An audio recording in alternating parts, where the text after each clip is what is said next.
buat Ratni dan Shauti, ada pertanyaan apa nih? Tanyain aja yang langsung bingung gitu. Apa tuh? Boleh. Putar karir. Oke, sebelumnya terima kasih Pak atas kesempatannya. Di sini Ratni mau nanya, jadi kan sebelumnya kami itu adalah seorang fresh graduate yang mana masih di tahap memasukkan lamaran, belum pernah Mm-mm. interview gitu. Jadi kami mau nanya terkait berkas lamaran. Itu kan terkadang di berkas lamaran itu ada beberapa perusahaan meminta identitas berupa KTP dan KK.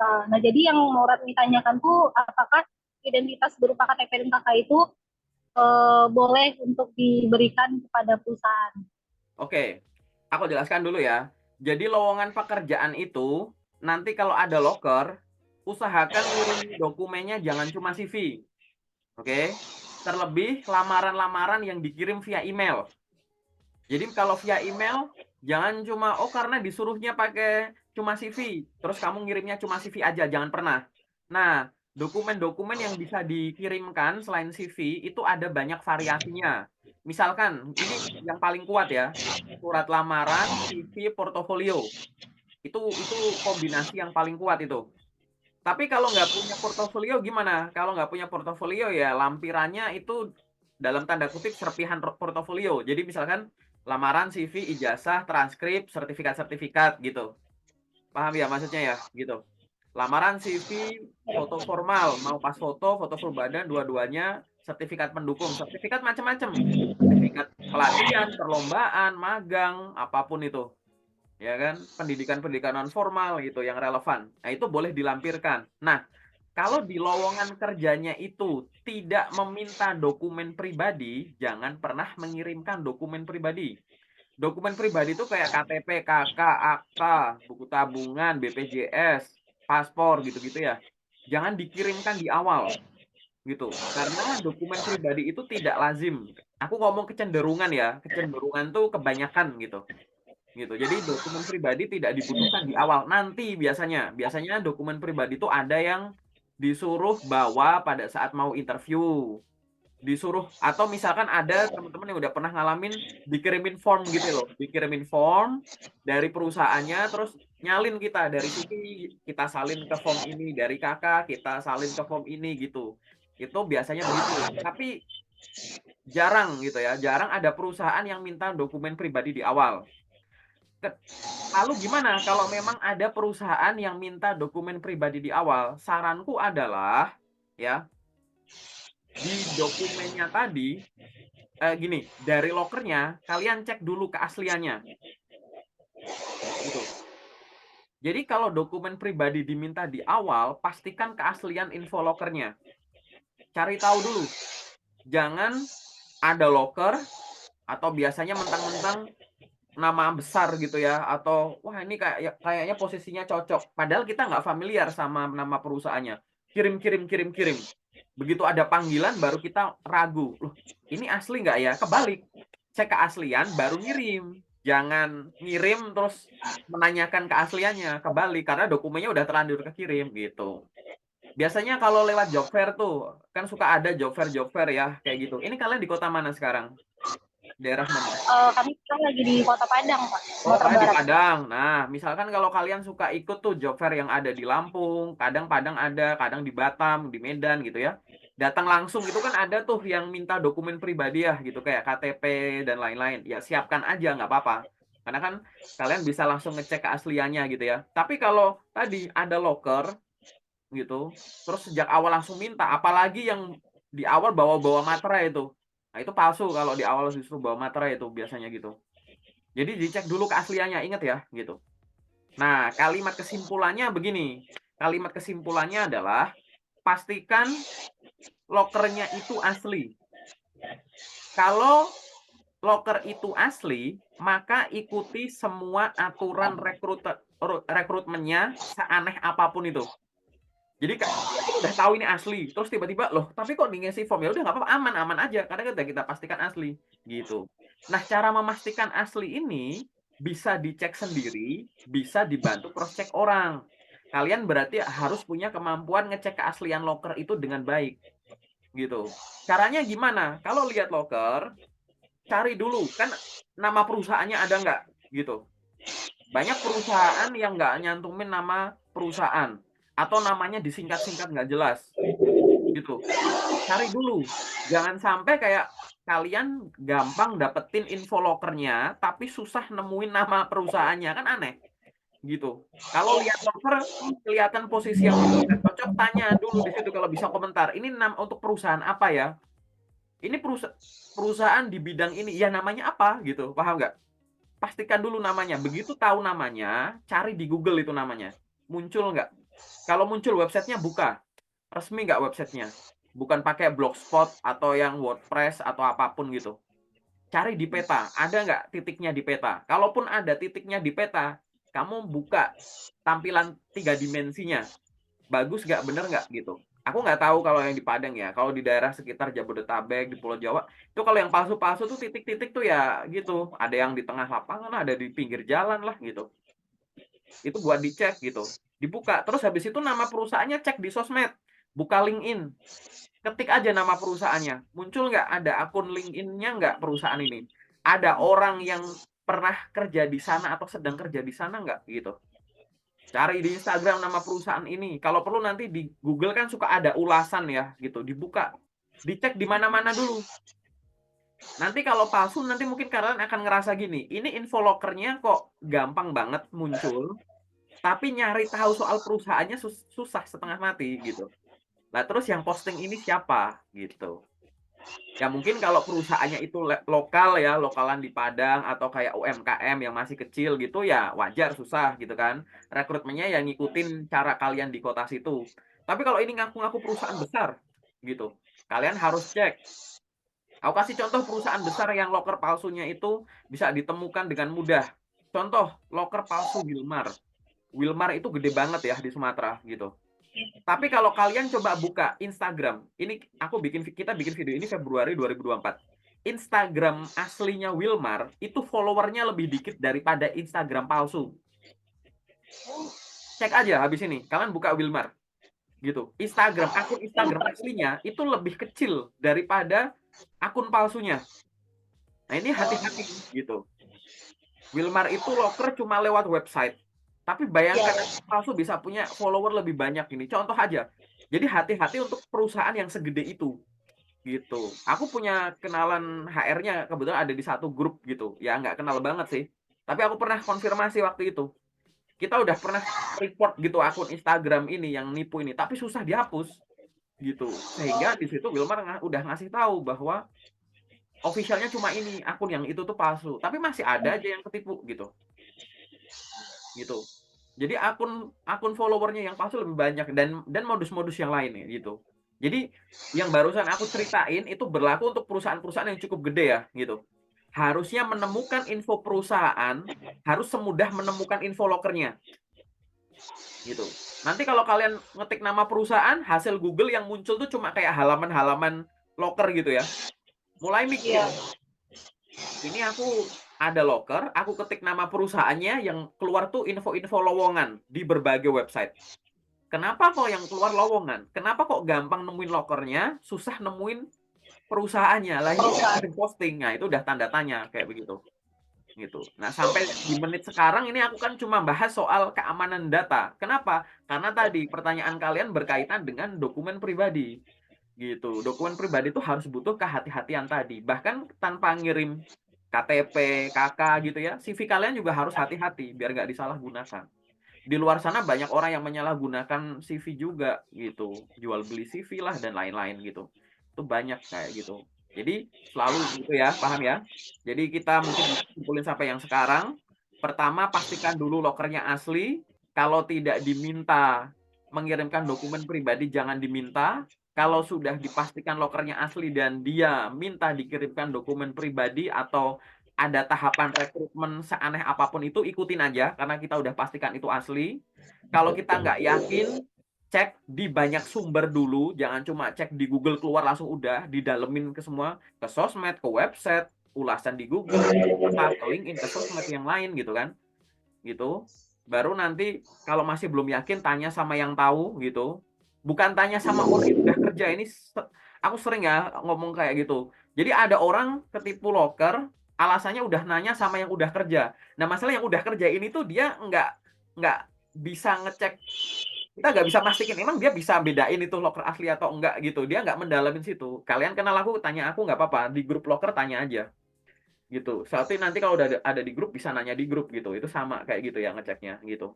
Itu buat buat penjelasan utuhnya. Dan nanti kalau ngirimkan dokumen ingat ya, khususnya via email jangan cuma ngirimkan CV.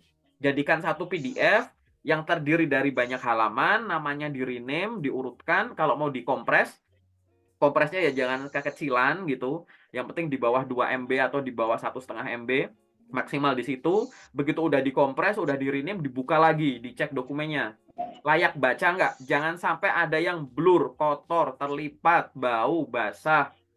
Pokoknya gitu-gitulah, gitu. Gelap, gitu. Dokumen tuh kayak begitu. Paham ya?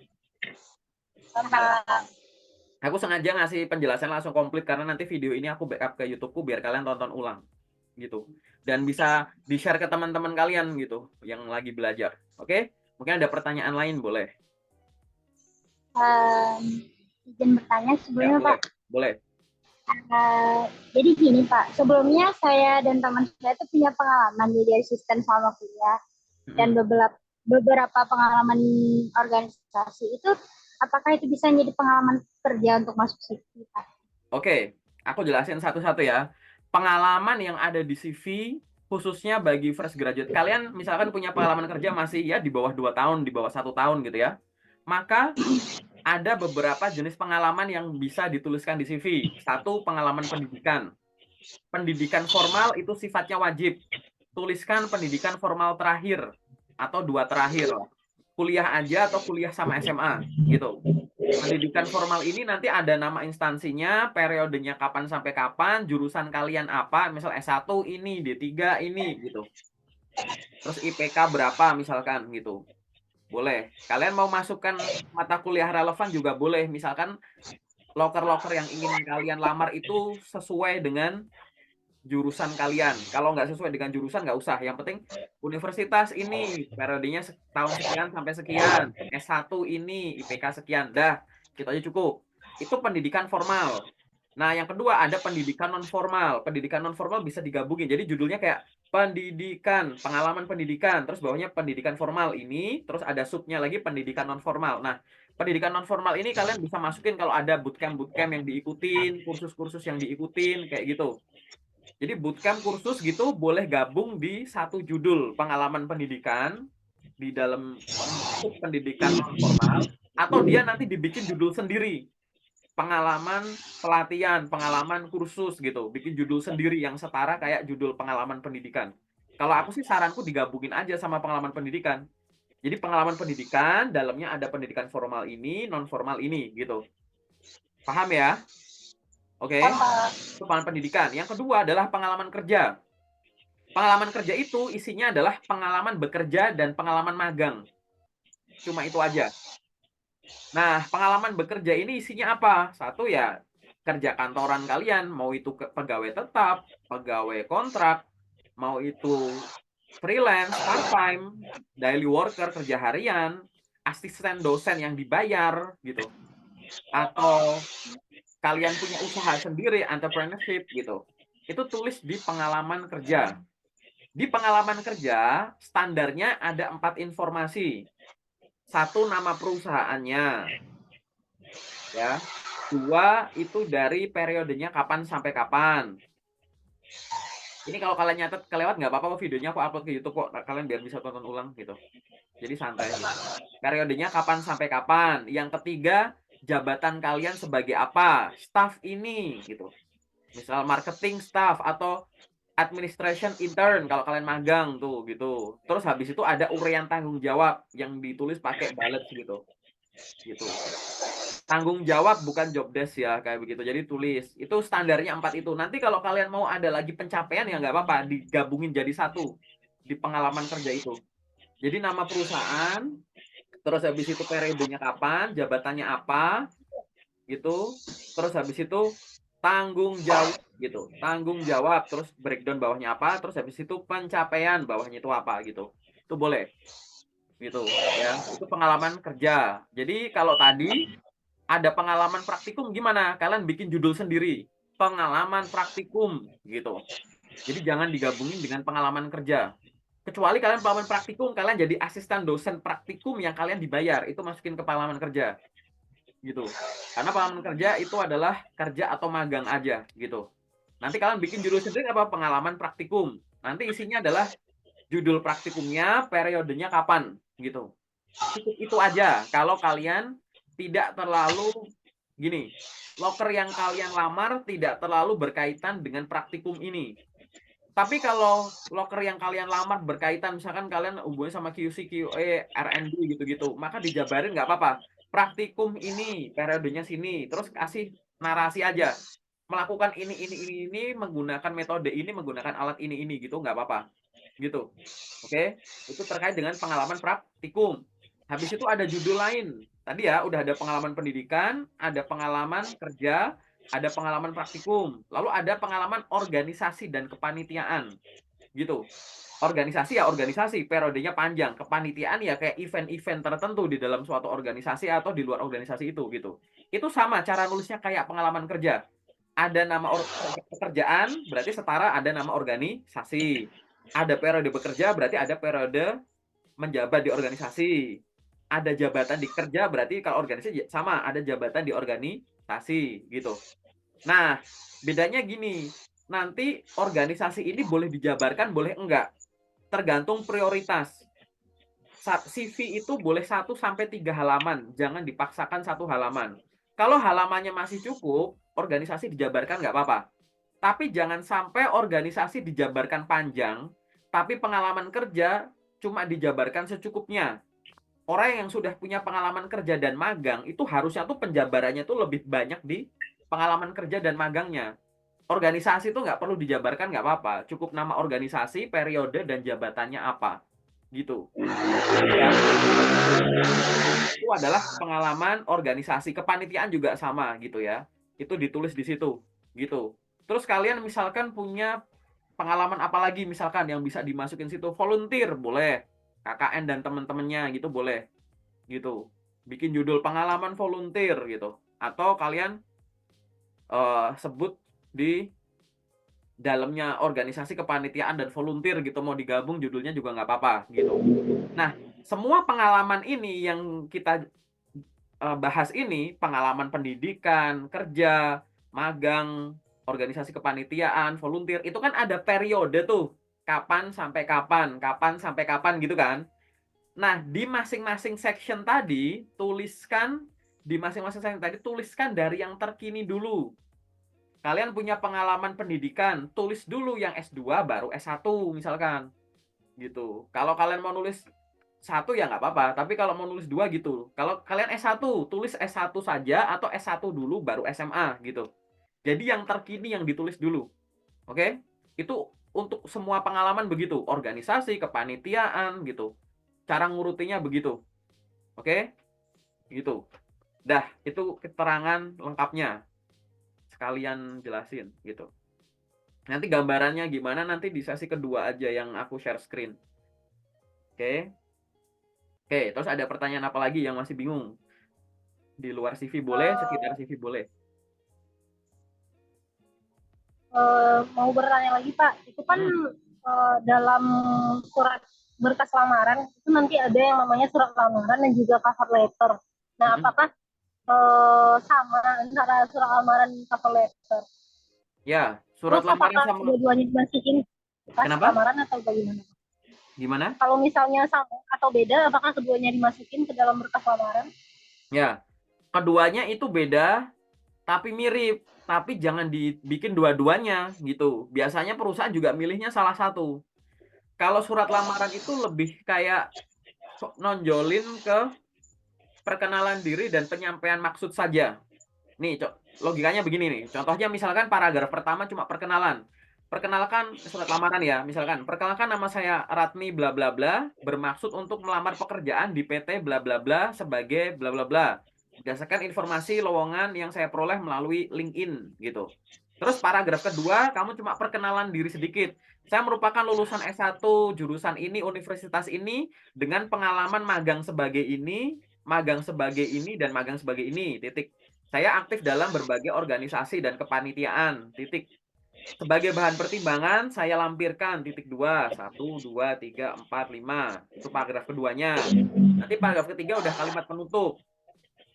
Demikian surat lamaran ini saya buat. Apabila Bapak atau Ibu rekruter masih membutuhkan informasi tambahan terkait kualifikasi saya, silahkan menghubungi saya melalui alamat email ini atau WA ini. Semoga kualifikasi saya sesuai dengan yang diharapkan. Udah, begitu aja. Itu surat lamaran. Gitu. Jadi lebih simple. Nanti kalau yang cover letter tadi gitu ya, ibaratnya yang apa tadi namanya? Bener ya, cover letter ya tadi kamu nanyanya ya? Ya, Ya. kalau yang cover letter tadi gitu, itu dia sifatnya tuh lebih ada kayak motivasi-motivasimu juga gitu loh di akhir. Tujuan karir, aspirasi karir gitu-gitu. Gitu. Jadi paragraf pertama tuh perkenalan dirinya tuh kayak misalkan perkenalan nama saya ini langsung gitu. Saya merupakan di situ langsung masuk ke background kamu gitu loh, gitu. Jadi mirip kayak letter of interest, kalian browsing aja letter of interest untuk melamar kerja gitu. Jadi lebih mirip ke sana gitu. Perkenalan dirinya ada, tapi biasanya paragraf 1 digabung gitu. Kalau yang di surat lamaran 1 sama 2 itu di apa namanya? Dipisah. Kalau yang di cover letter ini dia kayak digabung gitu. Karena nama saya ini saya merupakan lulusan jurusan ini dari universitas ini dengan IPK sekian gitu. Gitu. Saya berminat untuk bekerja di sini karena saya ingin bla bla bla bla bla. Saya merupakan atau saya memiliki pengalaman ini ada kalimat-kalimat gitunya. Nanti paragraf kedua lebih difokusin ke dari pengalaman-pengalaman kerja kalian itu kalian menjelaskan sedikit tuh terkait tanggung jawab dan prestasi-prestasinya gitu. Jadi lebih dijabarkan lebih panjang. Nggak ada kalimat sebagai bahan pertimbangan saya lampirkan ini tuh nggak ada tuh kalimat begitu. Gitu. Jadi lebih kayak memamerkan gitu. Jadi menjabarkan lebih detail terkait tugas tanggung jawab pada saat kalian mencapai pengalaman-pengalaman sebelumnya tadi di paragraf kedua gitu. Nanti di paragraf ketiga itu penutupnya ada aspirasi karirnya gitu. Apabila saya diterima di perusahaan ini, saya ingin bisa gini gini gini gini gini gini gini. Saya yakin saya adalah kandidat yang sesuai karena saya bisa ini, bisa ini, bisa ini, dan kita bisa gini gini gini gini ini. Saya berencana untuk melakukan ini dalam waktu berapa tahun ke depan atau apapun itu. Jadi kalimatnya itu ada tadi kelebihannya di sini. Ada penjabaran pengalaman gitu dan kenapa kok kalian tuh adalah kandidat yang cocok untuk posisi ini dan apa yang akan kalian lakukan ke depan kalau keterima. Intinya tuh ada kayak begitu. Tapi tetap jumlah karakter hurufnya tuh paling sekitar 500 karakter. Itu cuma satu halaman bisa kok. Gitu. Kalian cari referensi di luar sana karena ini kan aku ngomongin yang umum dulu ya gitu. Coba nanti dibikin gitu itu bisa. Mau pakai yang mana? Terserah mau pakai yang mana gitu. Kalau pengen ada Oh, kesan berarti pertama yang bagus ya mungkin kalian pakai cover letter nggak apa-apa gitu. Ya kan? Tapi kan kalau surat lamaran tadi kan bisa di kan gini ya, beda beda loker, beda surat lamaran. Beda loker, ya. beda cover letter gitu. Nah, kalau surat lamaran dieditnya kan cuma dikit. Surat lamaran cuma nama perusahaan dan jabatan yang dilamar aja kan yang diedit ya. Gitu, lebih ke situ sama tanggal pembiatannya mungkin gitu. Tapi kan kalau cover letter kan kadang kamu ngelamar yang sesuai jurusan, kadang ngelamar yang beda jurusan kan bisa narasinya bisa beda. Jangan sampai kalian ngelamar, misal kalian jurusannya itu adalah agribisnis, kalian pengen ngelamar jadi staf admin, kan beda tuh cover letter jadi di agribisnis sama admin itu kan beda gitu. Yang di admin ya nonjolin kemampuan administrasi kalian gitu. Kalau agribisnis ya nonjolin mata kuliah dan pengalaman relevan kalian di situ. Jadi istilah-istilah agribisnisnya jadi lebih banyak. Kalau yang di sini kan istilah-istilah administrasinya lebih banyak gitu. Jadi beda gitu. Jadi kalau pengen simple tadi surat lamarannya aja yang diedit gitu. Tapi ya balik lagi ya sesuai yang diminta aja apa gitu. Mau jaga-jaga punya beberapa ya nggak apa-apa gitu. Oke? Ada pertanyaan lagi nggak? Yang masih bingung mungkin.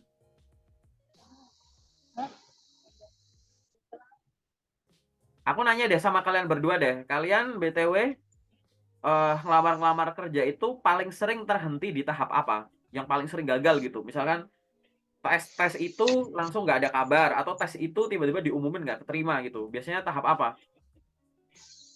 Kalau Ratni pribadi sejauh ini masih ngirim surat lamaran ke email dan sebagainya, Pak. Jadi belum ada kabar sama sekali. Oke. Emang belum pernah ke tahap interview atau sebagainya. Jadi masih ngirim lamaran.